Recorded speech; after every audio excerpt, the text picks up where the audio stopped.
સુરતમાંથી રાજ્યના બજેટને લઈને મહત્વપૂર્ણ માંગ ઉઠી છે।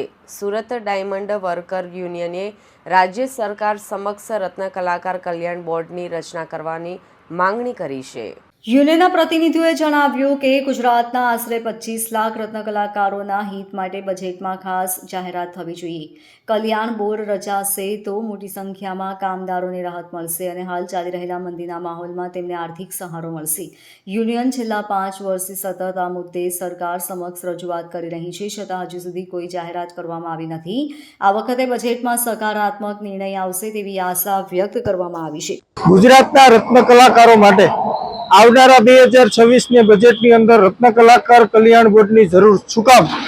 આ સૌથી મોટો પ્રશ્ન આજે તમામ લોકોને થઈ રહ્યો છે। ત્યારે એની સ્પષ્ટતા કરીએ તો રત્ન કલાકારને જેવી રીતે બાંધકામ શ્રમિકને જે લાભ મળે છે એવી જ રીતે રત્ન કલાકાર કલ્યાણ બોર્ડના માધ્યમથી રત્ન કલાકારોને લાભ મળે, હોમ લોન સસ્તી મળે, પ્રધાનમંત્રી આવાસ યોજના, મુખ્યમંત્રી આવાસ યોજનાનો લાભ આ બોર્ડના માધ્યમથી મળે, આરોગ્યની સુવિધાઓ આ બોર્ડના માધ્યમથી મળે।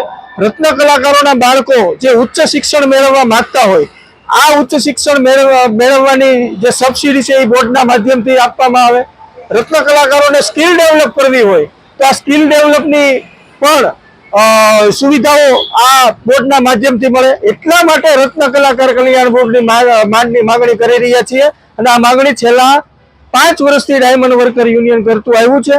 અમને આશા અને અપેક્ષા છે કે રત્ન કલાકાર કલ્યાણ બોર્ડ જો નિર્માણ થયું અને સરકાર જો નિર્માણ કરશે અને સરકાર જો એની સ્થાપના કરશે તો ગુજરાતના 25 લાખ રત્ન કલાકારો અને એના પરિવાર સાથે 50 લાખ લોકોને આપણે સહાય ચૂકવી શકશું।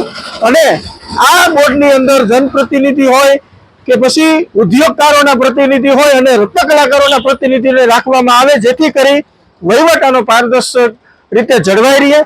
રત્ન કલાકાર કલ્યાણ બોર્ડની સ્થાપના ગુજરાતના રત્ન કલાકારો માટે ખૂબ જરૂરી છે। આવી મંદીની અંદર એને એક સહારો મળી જશે। Bureau report LK star news, Surat.